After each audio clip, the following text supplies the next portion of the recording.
What started as a simple parking ticket quickly turned into something far darker: mounting fines, sleepless nights, a terrified child blaming herself for destroying her family's finances, and one police officer whose cold indifference would eventually shock an entire courtroom. But the real twist: Judge Judy-style justice was about to expose exactly how dangerous authority becomes when compassion disappears. And trust me, by the end of this case, nobody in that courtroom looked at Officer Daniel Price the same way again. Before we get into this unbelievable story, make sure to like the video, subscribe to the channel, and turn on notifications, because these real courtroom moments only get crazier from here. The morning this case entered the courtroom, it didn't look important. No violent crime, no screaming match, no dramatic lawsuit worth millions, just paperwork, a parking citation, some added fees, a small administrative dispute, the kind of case most people would scroll past without thinking twice. But experienced judges know something the public usually doesn't. Sometimes the most devastating damage hides inside the smallest files. And the second 14-year-old Emily Turner walked into that courtroom, the entire atmosphere changed. She looked terrified, not dramatic, not rebellious, not angry, just exhausted in the way children look when they've spent too many nights believing something terrible is their fault. Her shoulders curled inward. Her hands stayed tightly locked in her lap. She barely looked up. Next to her sat her mother, Sarah Turner, a woman who looked like life had already been squeezing every ounce of energy out of her long before this case ever started, the kind of exhaustion you can't fake, working multiple shifts to straighten paychecks, skipping sleep trying to survive one more week without everything collapsing. And sitting across from them was Officer Daniel Price, calm, arms crossed, completely unbothered. But there's a difference between confidence and contempt, and the judge noticed it immediately, because confident people answer questions. Contemptuous people wait for questions to end. Officer Price carried himself like this entire situation was beneath him, like Emily and her mother were just another inconvenience standing between him and the end of his shift. Then the clerk officially called the case. A hearing involving an improper citation, escalating penalties, and alleged harassment tied to a parking violation. But there was one detail the judge could not ignore. Emily Turner was only 14 years old, and according to the ticket, she had been identified as the driver refusing to move the vehicle, a 14-year-old who legally couldn't even drive. That's when the courtroom realized something was very wrong. The judge immediately started with the basics: name, age, civil questions. Emily answered quietly, yes, she was 14. No, she wasn't driving. No, the car wasn't running. No, she wasn't sitting in the driver's seat. She had simply been waiting in the passenger seat while her mother ran inside a grocery store for a few minutes. 7 minutes, that was it. 7 completely ordinary minutes that somehow spiraled into weeks of fear, debt, and emotional damage. And then the story got worse. Sarah explained what happened that night. After working all day, she stopped at a grocery store because they needed groceries and medicine. The parking lot was crowded. The weather was bad. Emily was tired, so Sarah did what millions of parents do every single day. She told her daughter to lock the doors and wait in the car while she ran inside quickly. Nothing unusual, nothing reckless, nothing criminal. But when she returned, Emily was crying. A citation had been shoved under the windshield wiper, and Officer Daniel Price was already walking away. Emily had rolled the window down slightly to ask what the paper was, and according to both Emily and her mother, Officer Price responded by claiming the driver had failed to move the vehicle when instructed the driver. That word kept poisoning the entire case, because deep down, everybody already knew the truth. There was no driver. There was only a frightened child sitting alone in a parked car. But instead of correcting the mistake, the system doubled down. Sarah tried calling to explain. Her daughter was 14. The car was off. She had only been inside briefly. Any reasonable person should have looked at the situation and said one thing immediately: this should never have happened. But instead, The fines grew, late fees were added, administrative charges piled on. Collection notices started appearing, and suddenly a single ridiculous parking ticket became a financial disaster for a struggling family already living paycheck to paycheck. That's when the judge asked the question that completely changed the emotional direction of the case. Not how much was the ticket, but what did this cost your family? And the entire courtroom went silent because Sarah's answer had nothing to do with money anymore. She explained how one delayed payment triggered overdraft fees, how groceries became tighter, how bills had to be rearranged, how every conversation at home slowly turned into whispers about debt and stress. And then came the part that broke the room. Emily had started apologizing for all of it. She thought this was her fault.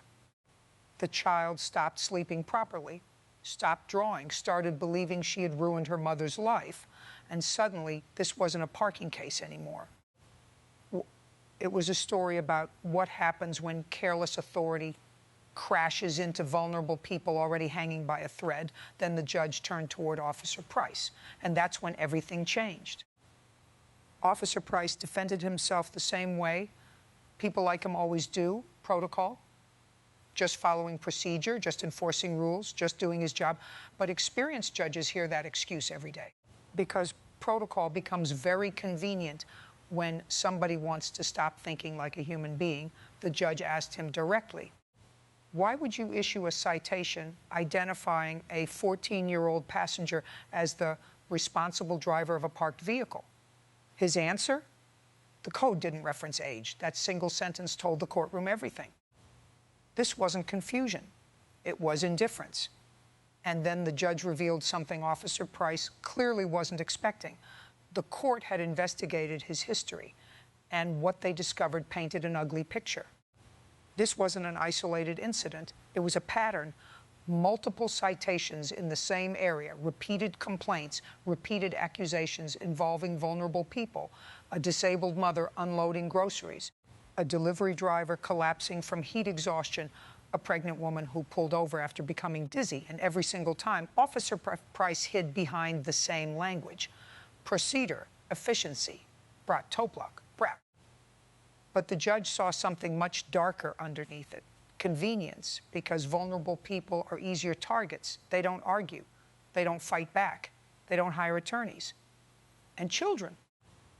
Children obey authority automatically, which made Emily the perfect victim for lazy enforcement. The courtroom tension became unbearable as the judge started dismantling the case piece by piece. First, the citation itself falsely identifying Emily as the driver. Then the municipal code showing officers had multiple alternatives available before issuing tickets in situations involving unattended minors, welfare checks.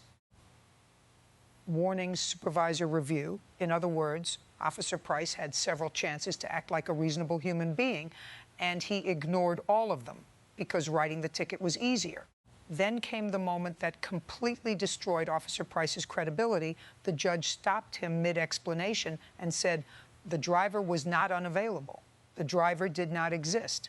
What existed was a child. The courtroom froze. Even the clerk reportedly slowed typing. People waiting for their own hearings stopped paying attention to their own problems because suddenly everybody understood the same horrifying truth at once. A little girl had been dragged into court simply because an adult with authority couldn't be bothered to think for 5 extra seconds. And then the judge turned back toward Emily, not the officer, not the paperwork, Emily, and softly asked her one devastating question. Do you believe this was your fault? Emily nodded before catching herself. That tiny movement shattered the courtroom harder than tears ever could. Because children who internalize blame don't always cry first. They apologize with their entire body. And Emily had been carrying that guilt for weeks. That's when the judge delivered the moment nobody in that room would ever forget. In front of everyone, the judge told Emily clearly, you did nothing wrong, not one thing.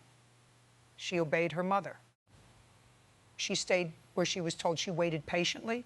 The ticket wasn't her fault. The debt wasn't her fault. The fear in that household wasn't her fault. The adults had failed her. And for the first time in weeks, Emily finally broke down in relief instead of fear. Her mother started crying too, not dramatic sobbing. Just the kind of emotional collapse that happens when panic finally loosens its grip on somebody's chest. Even the courtroom staff looked emotional because everyone could feel it. This wasn't about a parking violation anymore. It was about a child finally hearing the truth from someone in authority instead of another threat. Then came the ruling, the citation void. Every fee attached to it, void. Administrative charges, void collection actions. Gone, the entire record was ordered cleared immediately, but the judge wasn't finished because the real bombshell came next. The full case file, including Officer Price's citation history and complaint pattern, was ordered sent to Internal Affairs for formal review. And then came the line that completely destroyed whatever authority Officer Price thought he still had left. A badge is not a hunting license.